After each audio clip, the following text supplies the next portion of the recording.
The scout ship moved silently through the dark space above Earth. Inside, 3 Zephyrian officers watched the blue planet spin slowly below them. Their gray skin reflected the soft glow of their instruments as they recorded everything they saw.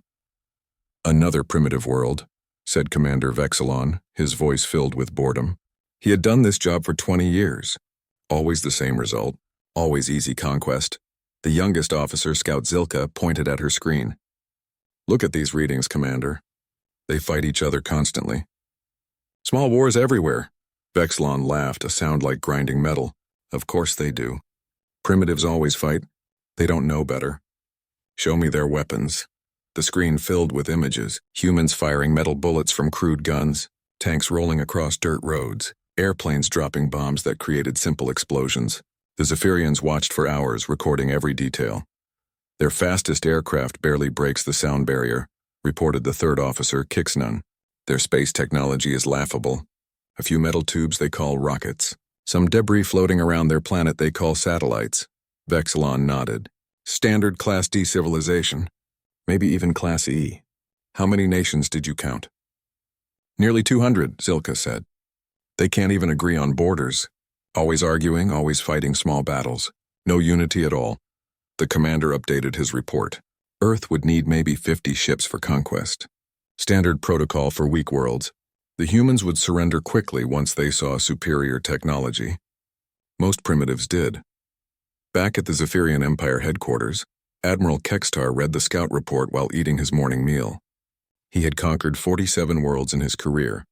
This would be number 48. An easy one. Primitives with metal projectiles, he told his aide.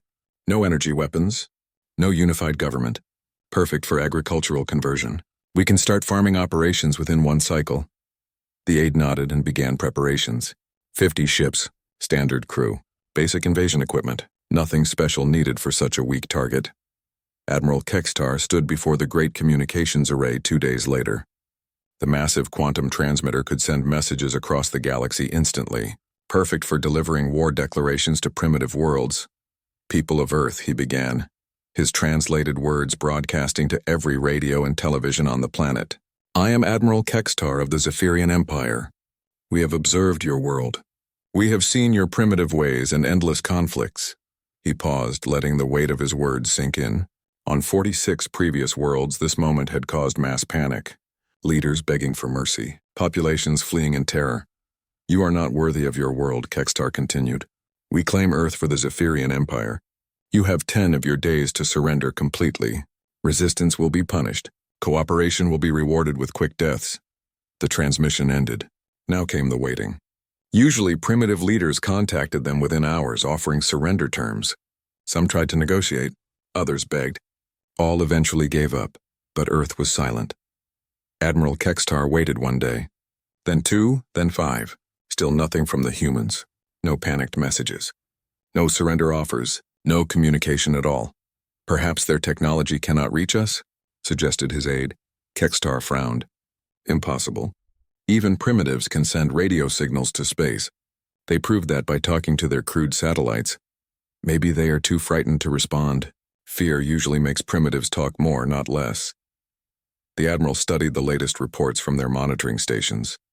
"What are they doing down there?" The screen showed strange activity. Human military forces were moving, but not in panic. They moved with purpose, following patterns the Zephyrians couldn't understand. Supply lines shifted. Personnel relocated. It looked almost like, "Are they preparing for war?" Kextar asked. His aide laughed. "With metal bullets against our energy weapons? Impossible, Admiral. They must know they cannot win." But the Admiral felt uneasy. In 47 previous conquests, he had never seen silence like this. Primitives always responded to threats, always. The 10 days passed. Earth remained silent. Admiral Kextar gave the order to begin invasion. 50 ships left the staging area, moving toward the small blue world. Standard formation, standard equipment. Standard crew expecting an easy victory. "Remember," Kextar told his captains over the communication system, "these are primitives. Expect surrender once they see our ships. If they resist, use minimum force. We need their world intact for farming." The fleet moved steadily toward Earth. Behind them, the rest of the Zephyrian Empire continued its daily business. New worlds to scout, old worlds to manage. Earth was just another number on a very long list. Captain Dexmar commanded the lead ship. He had participated in 12 previous conquests. Always the same pattern. Primitives saw advanced ships, realized they were outmatched, and gave up. Sometimes they tried a few desperate attacks first, but metal bullets couldn't even scratch Zephyrian shields. Approaching the target world, his navigator reported, "No defensive ships detected. No weapons pointing at us from the surface. Their satellites are still just floating there doing nothing." Dexmar nodded. "Probably communication satellites. Maybe weather monitoring. Typical primitive junk. Take us into standard invasion orbit." The 50 ships moved into position around Earth. Beautiful blue oceans. White clouds. Green and brown landmasses. It would make excellent farmland once they removed the humans. "Send the final surrender demand," Dexmar ordered. The message broadcast across Earth. "Humans, you have run out of time. Surrender now or face destruction. Your primitive weapons cannot harm us. Your divided nations cannot stand against the Zephyrian Empire. Submit and die quickly. Resist and suffer." The response came faster than expected. A single voice speaking clear galactic standard, broadcast from somewhere on Earth's surface. A female human voice, calm and professional. "Unknown vessels, this is Captain Sarah Chen of the Earth Defense Force. You have declared war on Earth. Message received and understood. We accept your declaration of war." Captain Dexmar blinked. Earth Defense Force?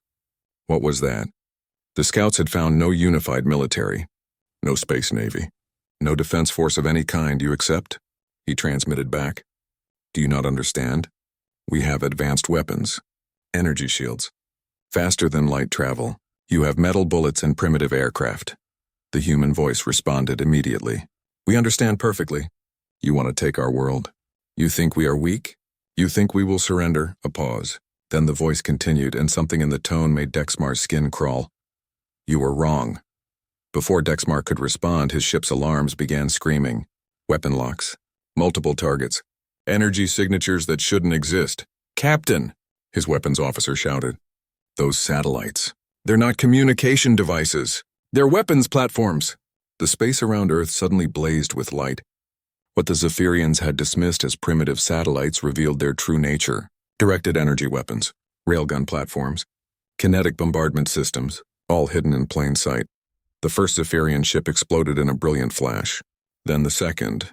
Then the third. "Shields up!" Dexmar screamed. "Return fire!" How are they doing this? But his questions went unanswered as Earth's hidden defenses continued their devastating attack. The primitive humans had been waiting, watching, preparing, and now they were fighting back. Captain Sarah Chen watched the tactical display from her command chair aboard Sentinel Prime. The massive orbital station had been disguised as a simple communication satellite for 15 years. Now its true purpose was finally revealed. "Target acquired," reported Lieutenant Martinez from the weapons console. "Zephyrian ship number 7, bearing 27 Mark IV. "Fire," Sarah said calmly. The station's main railgun spoke with silent fury. A slug of depleted uranium, accelerated to incredible speeds, punched through the alien ship's shields like they were made of paper. The vessel cracked open, spilling atmosphere and bodies into the cold vacuum of space. Direct hit. Target destroyed. Around Earth, 37 more hidden weapons platforms were doing the same thing. What the aliens had mistaken for harmless satellites were actually the most advanced weapons humanity had ever built. Each one carefully disguised, perfectly positioned, waiting for this exact moment. "Zephyrian fleet is down to 32 ships," reported Communications Officer Park. "They're trying to regroup." Sarah nodded. "Patch me through to Global Command." The main screen shifted to show General Harrison Rodriguez in the underground bunker beneath NORAD. Behind him, dozens of officers coordinated the defense of Earth from command centers on every continent. "Sarah, good work up there," the general said. "Phase 1 is complete. Ready for Phase 2? "Ready, sir." "Our friends just learned that we bite back." Rodriguez smiled grimly. "Let's show them how hard we bite. All stations commence Phase 2. Release the hounds."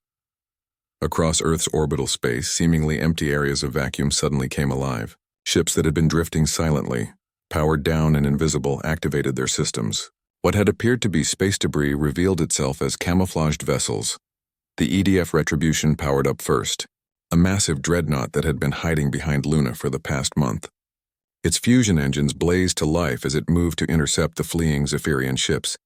Captain Emma Walsh smiled as her ship's weapons came online. "All hands, this is the captain. Today we show these aliens why Earth has never been conquered. Weapons free. Hunt them down." The Zephyrian fleet found themselves caught in a trap that had been decades in the making. Every major spacefaring nation on Earth had contributed ships, weapons, and personnel to this moment.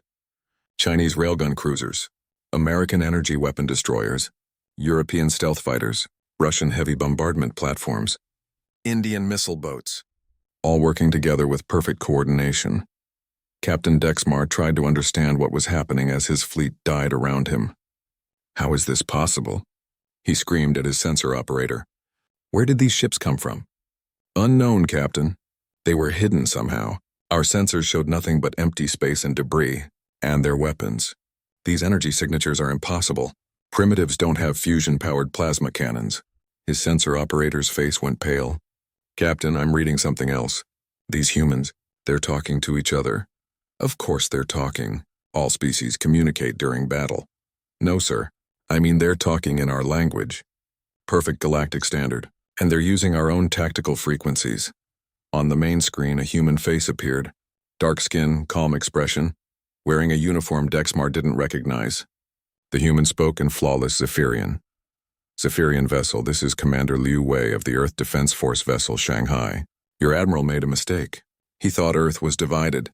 He thought we were weak." Dexmar found his voice. "How do you know our language?" "We never taught it to your kind." Liu Wei smiled, and it was not a pleasant expression. "We learned it ourselves. We've been listening to your communications for months. Your scouts weren't as careful as they thought. We know about your empire. We know about your other conquests. We know about your weaknesses." "Impossible! Our transmissions are encrypted." "Human encryption breaking techniques are very advanced," Liu Wei replied. "We've had lots of practice breaking codes. We've been doing it to each other for thousands of years." Another Zephyrian ship exploded in the distance, then another. "Your admiral called us primitive," Liu Wei continued. "He saw our conflicts and thought we were weak. But he misunderstood something important. We weren't fighting because we were divided. We were practicing." Dexmar's blood went cold. "Practicing?" "Every war, every battle, every conflict on Earth taught us something new. New tactics, new strategies, new ways to kill enemies. Your admiral saw chaos. We call it training." The human's smile grew wider. "And now class is over. Time for the final exam." The Shanghai opened fire with weapons that shouldn't exist. Particle beams that cut through Zephyrian armor like it was tissue paper. Missile systems that adjusted their attack patterns in real time. Point defense networks that stopped every counterattack before it could reach the target. "Captain," Dexmar's communications officer called out. "Emergency transmission from Admiral Kextar." The admiral's face appeared on screen, his gray features twisted with panic and confusion. "All ships retreat immediately. This is not a primitive world. Repeat, Earth is not primitive. They have technology equal to our own. Admiral, their weapons are superior to ours," Dexmar reported. "And they're using our own tactical doctrines against us." "How is that possible?" Captain Sarah Chen's voice cut across the channel, speaking perfect Zephyrian. "It's possible because we studied you, Admiral. We listened to every transmission. We analyzed every tactical decision your previous conquests recorded. We know how you fight. We know how you think. We know how you die." Kextar's face went white. You've been watching us? For months. Your scouts weren't nearly as stealthy as they believed. We tracked every movement, recorded every communication, studied every weakness. Did you really think a species that conquered its own world would be unprepared for visitors from space? Around the Admiral's command ship, the Zephyrian fleet continued to die. 40 ships had become 20. 20 became 10. The humans fought with a coordination and ferocity that defied everything the Empire knew about primitive species. "Admiral," Sarah continued, "you made one critical error in your assessment of Earth." "What error?" Kextar whispered. "You assumed that because we fight each other we're weak. You never considered the alternative." "What alternative?" Sarah Chen's voice carried across space, cold and final. "That we fight each other because we enjoy it. That conflict is what we do best. That every war, every battle, every death in human history was preparation for the day someone tried to take our world." Another Zephyrian ship died. Then another. Welcome to Earth, Admiral, the planet where the apex predators learned to fly. Kextar gave the order to retreat, but it was too late. The human ships were faster, more maneuverable, and commanded by officers who understood space combat in ways the Zephyrians had never imagined. They didn't just fight in space. They hunted in space.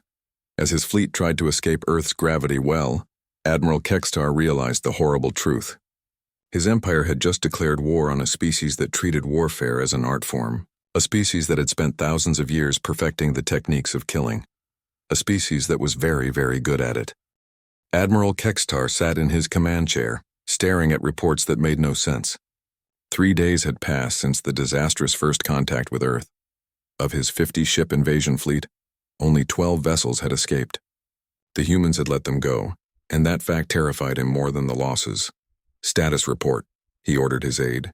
Fleet strength reduced to 12 ships. Supply convoy Beta 7 has gone missing near the Kepler system. Convoy Gamma 2 reports being harassed by unknown vessels. Forward base Tau Sigma has lost all communication. Kextar's hands gripped his chair arms. Unknown vessels? Ships that match no known design, Admiral. Fast, heavily armed, and appearing from nowhere. They strike and vanish before our forces can respond. The Admiral studied the tactical display. Red markers showed missing ships and lost bases.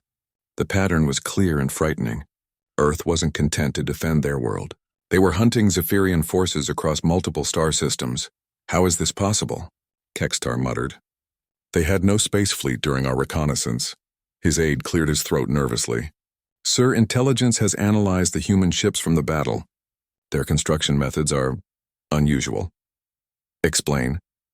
Instead of building ships for exploration or trade like most species, they designed them purely for warfare. No diplomatic quarters, no scientific laboratories, no civilian accommodations, just weapons, armor, and engines. Kextar felt cold dread creeping up his spine. They built a war fleet? Yes, sir. But more than that. Our analysts believe they've been building it for decades. These aren't hastily constructed vessels. They're purpose-built killing machines, hidden throughout their solar system and beyond. On the main screen, a recording played from the battle 3 days ago. Human ships moved with deadly precision, their formations flowing like predators surrounding prey. Every maneuver was calculated for maximum destruction. Every weapon placement optimized for killing. There's something else, Admiral, the aide continued. Our language specialists have been analyzing human communications intercepts. What did they find? The humans aren't just learning galactic standard. They're studying every species in our empire. Languages, cultures, military tactics, biological weaknesses. They've somehow obtained detailed files on 43 different conquered worlds. Kextar stood up sharply. How could they possibly have those files? Unknown, sir. But the implications are disturbing. They know more about our empire than most of our own citizens. The Admiral walked to the observation window, staring out at the empty space around his flagship. Somewhere in the darkness, human ships were hunting his people. Ships that had been designed by a species that apparently studied warfare the way others studied art. Admiral, his communications officer called out. Incoming transmission. It's from the humans. On screen, the display showed a human male in military uniform. Dark hair, calm expression, and eyes that seemed to see everything. He spoke in perfect Zephyrian. Admiral Kextar, I am General Harrison Rodriguez, Supreme Commander of Earth Defense Forces. We need to talk. Kextar found his voice. What do you want, human? To explain something your empire clearly doesn't understand. When you declared war on Earth, you made certain assumptions about our capabilities and our nature. Those assumptions were incorrect. Your fleet was hidden. An impressive deception, but Rodriguez held up a hand. Admiral, you're still not getting it. Let me help you understand. On Earth, we have a saying, know your enemy. We've been studying your empire for months. Every ship design, every tactical doctrine, every weakness, the general gestured to something off-screen. We know about your fuel requirements. We know your supply routes. We know which of your conquered species still resent Zephyrian rule. Most importantly, we know that your empire has never faced an enemy that fights back effectively. Kextar's aide was frantically taking notes. What do you mean? Rodriguez smiled, and it was not a friendly expression. Every species you've conquered was peaceful. Explorers, traders, farmers.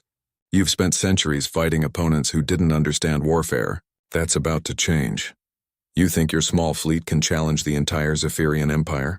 Small fleet? Rodriguez laughed. Admiral, what you fought at Earth was our home defense force. Our real fleet is already in your territory. The tactical display updated with new information. Red markers appeared across Zephyrian space, showing human ships striking at supply lines, communications relays, and isolated outposts. Impossible, Kextar whispered.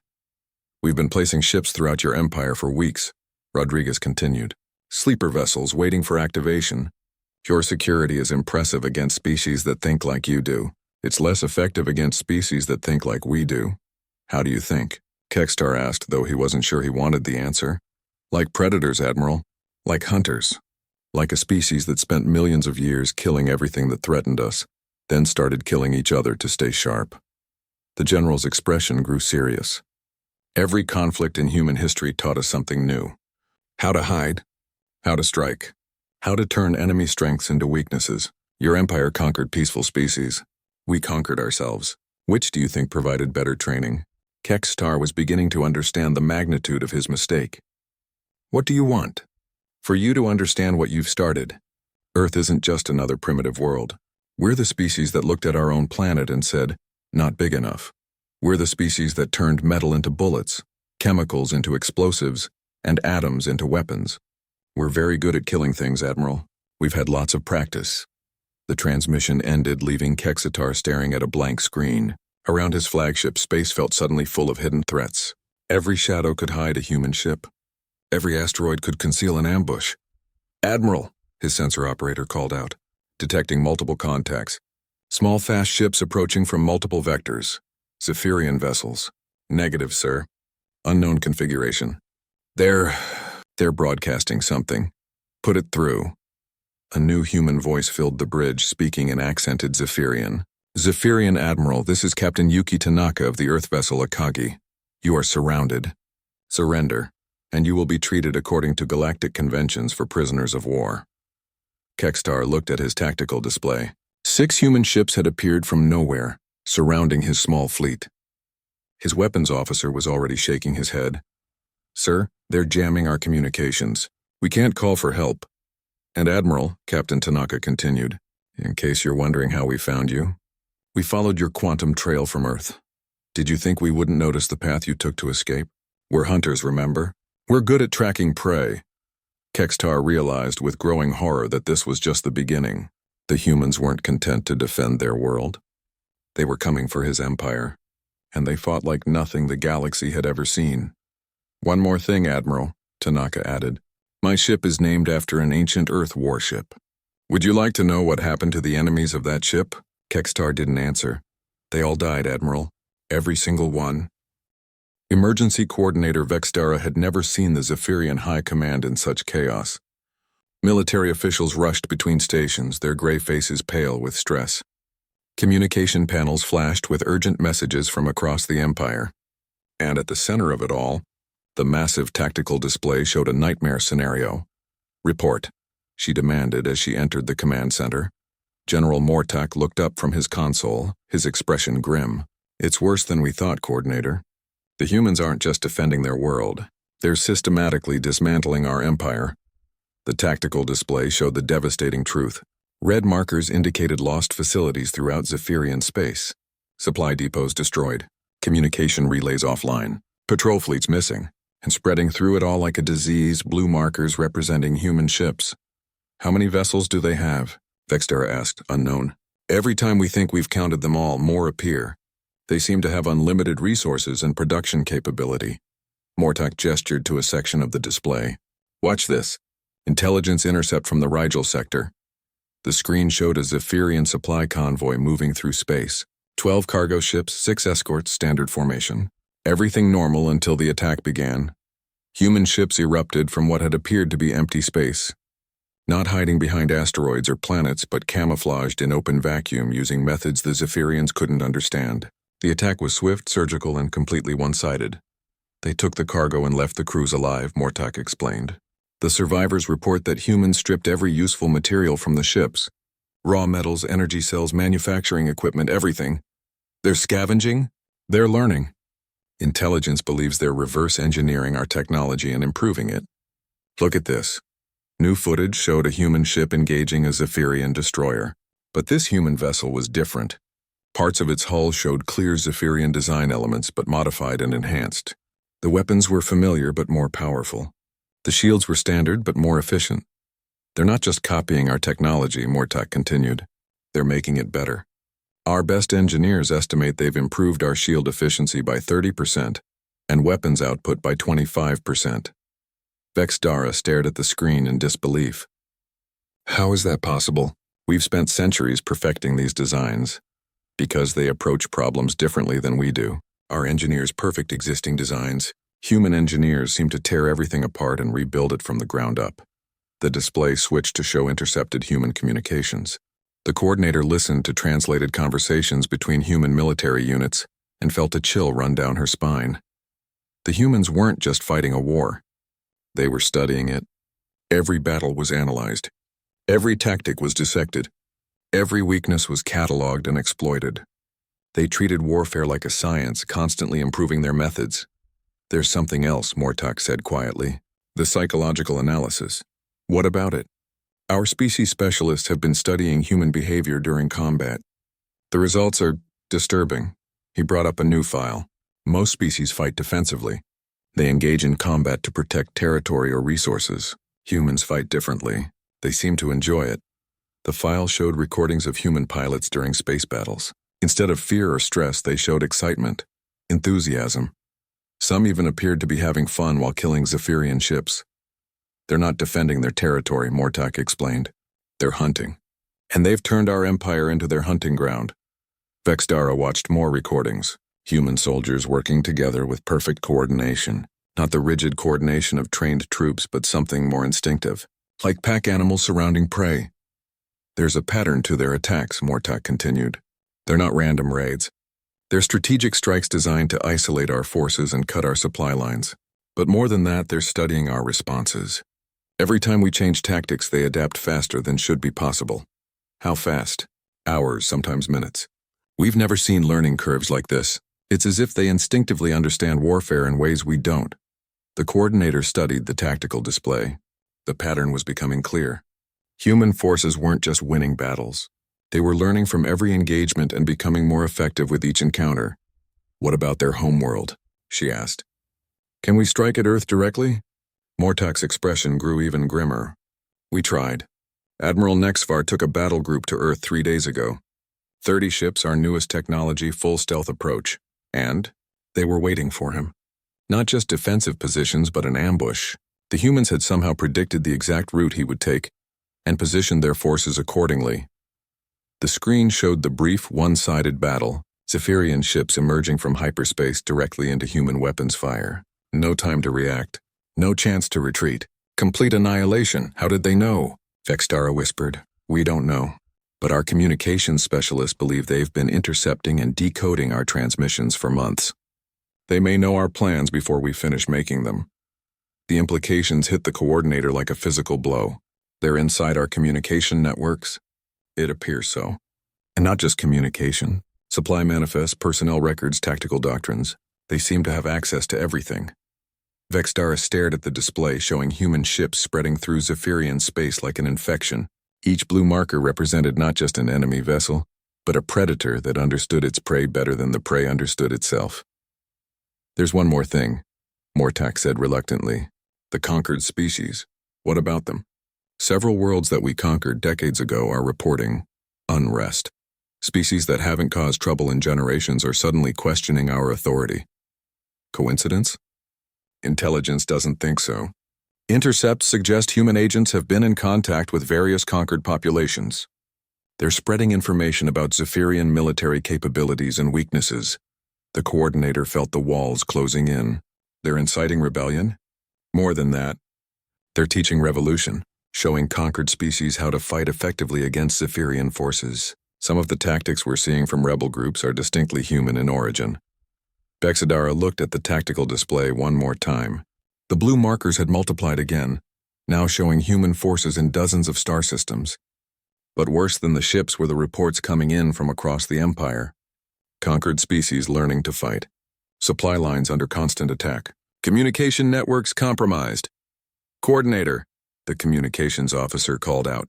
Incoming transmission. It's from the humans, on screen. A human female appeared wearing a military uniform covered in symbols and decorations. Her dark eyes held an intelligence that made Vexadara deeply uncomfortable. I am Admiral Elena Vasquez, commanding the Earth Liberation Fleet. I have a message for the Zephyrian Empire. What do you want? Vexdara asked. To explain what's happening to your empire. You declared war on Earth because you thought we were weak and divided. You were wrong on both counts. Admiral Vasquez gestured to something off-screen. We're not just fighting to defend our world. We're fighting to free every species you've conquered. Every world you've enslaved. Every people you've oppressed. You can't possibly coordinate resistance across the entire empire. The Admiral smiled. Can't we? Coordinator, you underestimate human networking capabilities. We've been in contact with resistance groups on 47 conquered worlds. We've shared tactical information, weapons technology, and coordination protocols. The display behind Vasquez showed a map of the Zephyrian Empire. Dozens of worlds were highlighted in red, indicating active rebellion. Your empire was built on the assumption that conquered species would stay conquered. That assumption is no longer valid. The transmission ended, leaving the command center in stunned silence. Vexdara stared at the tactical display, watching as more red markers appeared. Rebellion spreading like wildfire across the empire. The humans hadn't just declared war on the Zephyrian Empire. They had taught the empire's own victims how to fight back. And they were very good teachers. Admiral Kextar commanded the largest fleet in Zephyrian history. 300 ships, the entire remaining military strength of the empire, moved through hyperspace toward Earth. Behind them lay a galaxy in flames, rebellions on dozens of worlds, supply lines cut, communication networks compromised. The once mighty Zephyrian Empire was collapsing. This ends now, Kextar told his fleet commanders over the communication system. We destroy Earth completely, turn their world into molten rock. No more games. No more mercy. The assembled captains nodded their agreement. They had all lost ships, friends, and family to the human war machine. This was no longer about conquest. This was about survival. Remember, Kextar continued, humans are cunning. Expect tricks. Expect ambushes. But also remember that we have 300 ships. They cannot hide their entire world. The fleet dropped out of hyperspace at the edge of Earth's solar system, expecting to face the massive defensive formations that had destroyed previous Zephyrian attacks. Instead, they found empty space, no ships, no defensive platforms, no signs of resistance. Sensor sweep, Kextar ordered. Nothing, Admiral, his sensor operator reported. No ships in orbit around Earth, no energy signatures, no communications traffic. It's like the planet is dead, Kextar frowned. Impossible, where are their defensive forces? Unknown, sir. But there are no active weapons platforms around Earth, no ships, no threats detected. The Admiral studied the tactical display. Earth hung in space like a blue jewel, apparently defenseless. Too defenseless. After months of vicious fighting across the galaxy, the humans wouldn't simply abandon their homeworld. It's a trap, he said finally. Of course it's a trap, Admiral, his aide replied. But what choice do we have? We either attack Earth or watch our empire die piece by piece. Kextar nodded grimly. All ships advance to Earth. Battle formation. Shields up. Weapons ready. Whatever they're planning, we're ready for it. The massive fleet moved toward Earth. 300 ships in perfect formation. Still no response from the planet. No defensive fire. No challenging communications. Just silence. Admiral, the communications officer said quietly, we're receiving a transmission from Earth. Put it through. The main screen showed Admiral Harrison Rodriguez in what appeared to be a command bunker. Behind him, humans worked calmly at various stations. No signs of panic. No emergency lighting. Just professional military efficiency. Admiral Kextar, Rodriguez said in perfect Zephyrian, welcome to the Sol system. We've been expecting you. Where are your ships, human? Where are your defenses? Rodriguez smiled. You're looking at this wrong, Admiral. You're asking where our defenses are. You should be asking where your escape route is. Kextar felt a chill run through him. What do you mean? Check your sensors, Admiral. Check them very carefully. The sensor operator's face went white. Admiral, I'm reading massive energy signatures all around us. How is that possible? Show me. The tactical display updated, and Kextar's blood froze. The empty space around his fleet was suddenly full of contacts, hundreds of them. Ships that had been completely invisible to Zephyrian sensors, hidden throughout the asteroid belt, behind moons, inside the solar system's debris fields. Stealth technology, Kextar whispered. Not stealth, Rodriguez corrected. Patience. We've been positioning ships throughout the Sol system for months, waiting, watching, learning exactly how you approach targets. More contacts appeared on the display, human ships emerging from hiding places that shouldn't have been able to conceal anything. The outer planets themselves seemed to be moving, revealing massive vessels that had been camouflaged as moons and asteroids. You see, Admiral, you made the same mistake your empire always makes. You assume that because something appears empty, it actually is empty. Humans think differently. Kextar realized with growing horror that his entire fleet was surrounded. Not just outnumbered, but perfectly positioned for slaughter. Every possible escape route was blocked by human ships that had been waiting in ambush. How many ships do you have? He asked. Enough, Rodriguez replied. The real question is, how many of your ships would you like to take home? You're offering terms? I'm offering you a choice. Surrender now, and your crews will be treated as prisoners of war. Continue fighting, and they'll be treated as debris. Kextar looked at his tactical display. 300 Zephyrian ships surrounded by over 1,000 human vessels. Ships that had been built specifically for warfare, crewed by a species that treated combat as an art form. You cannot have built so many ships so quickly, he protested. Rodriguez laughed. Admiral, you still don't understand. We didn't build these ships after you declared war. We built them before. Decades before. The moment humanity reached space, we started preparing for the day someone would try to take our world. The display behind Rodriguez showed images of massive industrial complexes hidden throughout the solar system, shipyards built inside asteroids, manufacturing facilities on distant moons, a war economy that had been running for generations. Every conflict in human history taught us that eventually, someone would come for us. We made sure we'd be ready. Kextar stared at the evidence of humanity's preparation. They hadn't just anticipated alien contact. They had anticipated alien invasion. And they had spent decades preparing for this exact moment. But your own conflicts, Kextar said desperately. Your divided nations. We saw you fighting each other. Training exercises, Rodriguez explained. Every war, every battle, every conflict on Earth was practice for the real enemy. We knew that when aliens came, they would see our divisions as weakness. We made sure our divisions would be their downfall. The Admiral realized the horrible truth. Every piece of intelligence his empire had gathered about humanity was wrong, not because the information was false, but because they had completely misunderstood what they were seeing. You played us, he whispered. We prepared for you, Rodriguez corrected. There's a difference. We didn't know when aliens would come, or what they would want, but we knew they would come eventually, and we knew they would underestimate us. Around Kextar's fleet, human ships moved into attack positions with mechanical precision. Each movement was calculated for maximum destructive effect, no wasted motion, no unnecessary risks.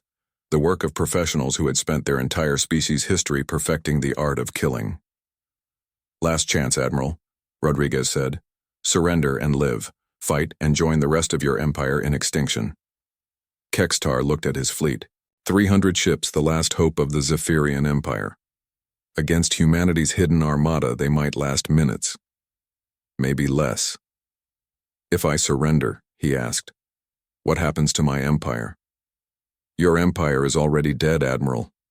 The rebellions we helped start are spreading faster than your forces can contain them. Your supply lines are cut.